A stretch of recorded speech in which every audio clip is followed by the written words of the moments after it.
Muito bom dia! Como você amanheceu hoje? Eu desejo que a paz do Senhor Jesus Cristo esteja com você. Hoje o nosso tema é a tragédia de um casamento misto. Juízes capítulo 14, a partir do versículo 1, é o nosso texto que nos diz: Sansão desceu a Tímina e viu ali uma mulher do povo filisteu. Quando voltou para casa, disse a seu pai e a sua mãe: Vi uma mulher filisteia em Tímina, consigam essa mulher para ser minha esposa.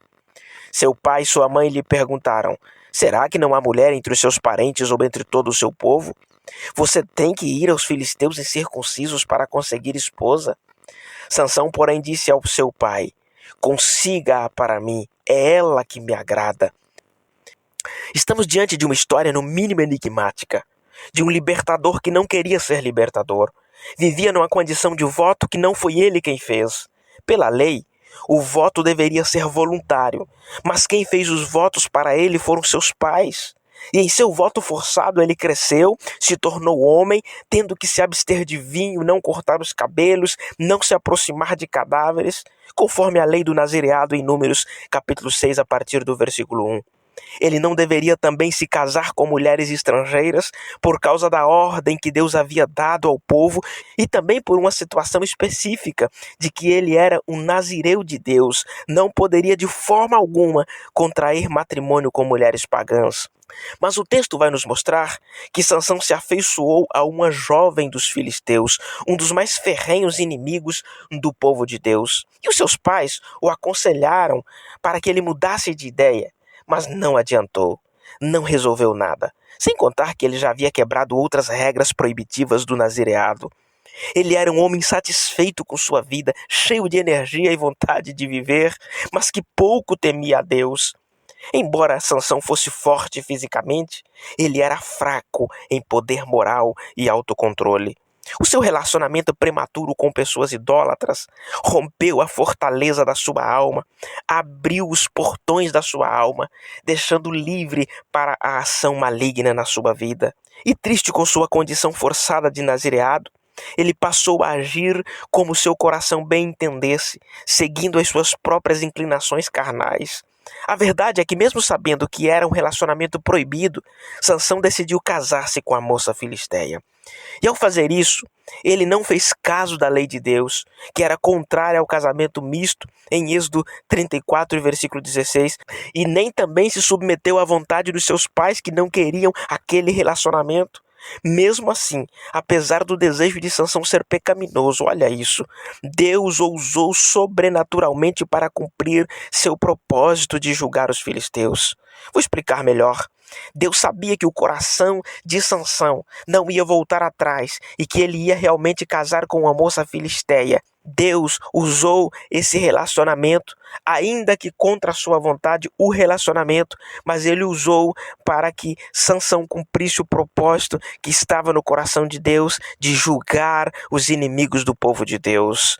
Deus tem as suas maneiras de trabalhar que muitas vezes vai fugir à compreensão humana, mas ele trabalha como quer e ele é todo-poderoso e soberano. Quando seu pai tenta convencê-lo do contrário, ele diz: É ela que me agrada. Em outras palavras, ela agrada os meus olhos, ou seja, a paixão cegou. Não viu que ela não seria a esposa certa, a companheira de alguém que seria um líder em Israel. E chegou o dia do casamento. Imagine aqui comigo, uma festa de um nazireu de Deus regada a muito vinho, e os convidados foram os próprios inimigos. É tanto que, pelo que inferimos do texto que nós lemos, os filisteus, assim que Sansão chegou na festa, os filisteus colocaram 30 homens para cuidar de Sansão. Vai que ele resolvesse se rebelar na festa, não é? Quando já estava bem alegre do vinho, ele resolve desafiar os convidados filisteus e propôs-lhe um enigma. Que perigo, Sansão, brincar com o inimigo, hein? Os filisteus eram brutais e traiçoeiros. Para não perder uma aposta, eles forçaram a mulher fazendo ameaças. Claro que não foi apenas uma ameaça, porque mais tarde eles realmente queimaram a ela e ao seu pai, conforme está no livro de Juízes, capítulo 15, o versículo 6. Com esse enigma, o casamento deles se transformou em horas de angústia, não de alegria.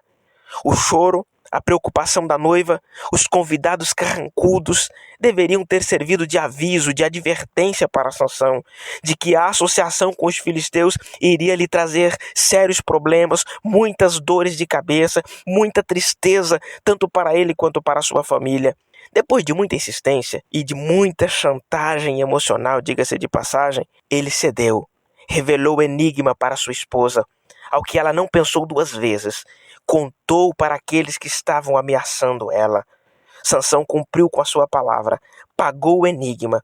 Não vamos entrar aqui em detalhes sobre o pagamento do enigma, mas deixou claro que ele sabia do trama deles, quando disse: se vós não lavrasseis com minha novilha, não teriam descoberto o enigma. Em outras palavras, significa: se não tivesses manipulado minha esposa, se não tivesses ameaçado minha mulher.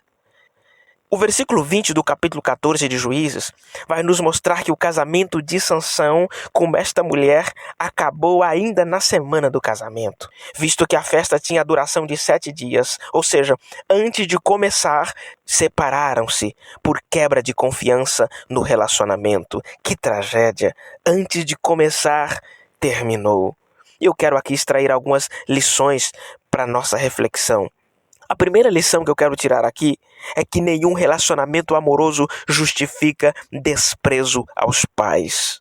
Observe que ele não respondeu nenhuma das perguntas que Manoá, o seu pai, lhe fez. Simplesmente as ignorou e fez como bem entendeu o seu coração. Você conhece algum filho assim em nossos dias? Obedece aos pais enquanto tudo está bem, enquanto os pais estão concordando, enquanto os pais estão fazendo o que lhe agrada. Mas quando os pais orientam, os acham quadrados, retrógrados, abelhudos, porque está se metendo na sua vida, não é assim?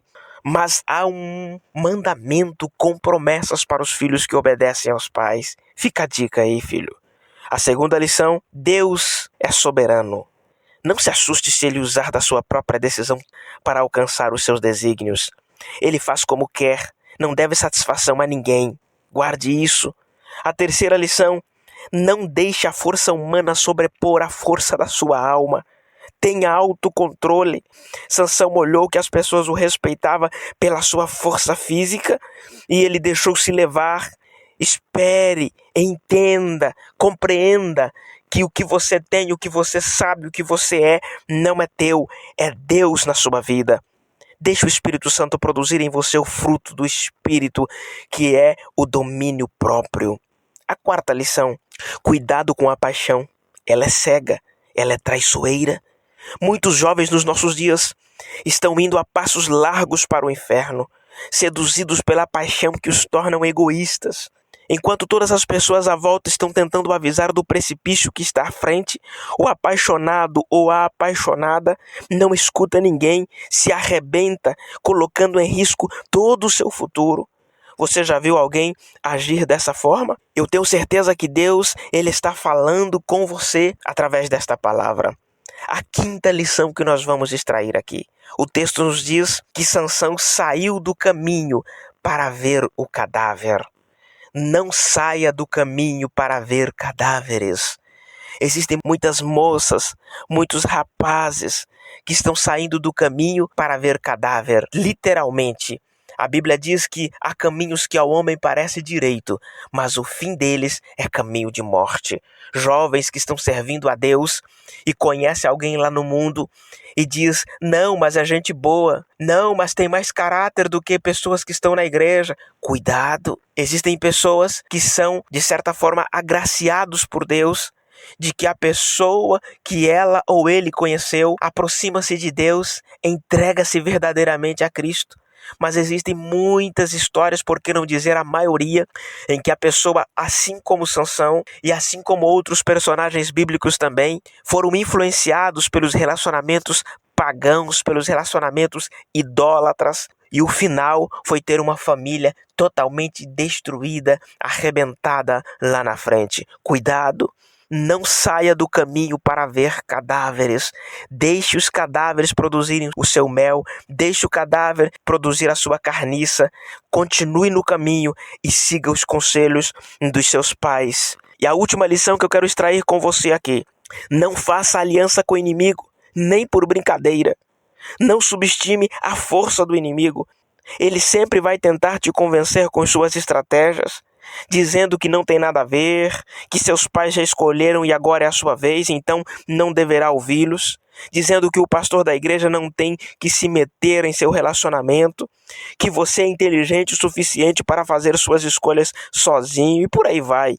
Até que faz certo sentido, sabe por quê? Porque Satanás trabalha com meias verdades, se existem elas. Cuidado, rapaz. Cuidado, moça. Ao desprezar a orientação dos pais, você está desprezando a vontade de Deus. Claro, eu disse a orientação dos pais. Porque existem alguns pais imprudentes que chegam a agredir os filhos porque querem mantê-los num controle tão descontrolado que perdem a noção do bom senso, que perdem a noção de que é um cristão, que perdem a noção de que tem que dar o exemplo dentro da sua própria casa. A minha dica aqui é: pais, respeitem os seus filhos como cidadãos e como servos de Deus e aconselhe-os no temor do Senhor. Que Deus te abençoe grandemente. Fique com Deus.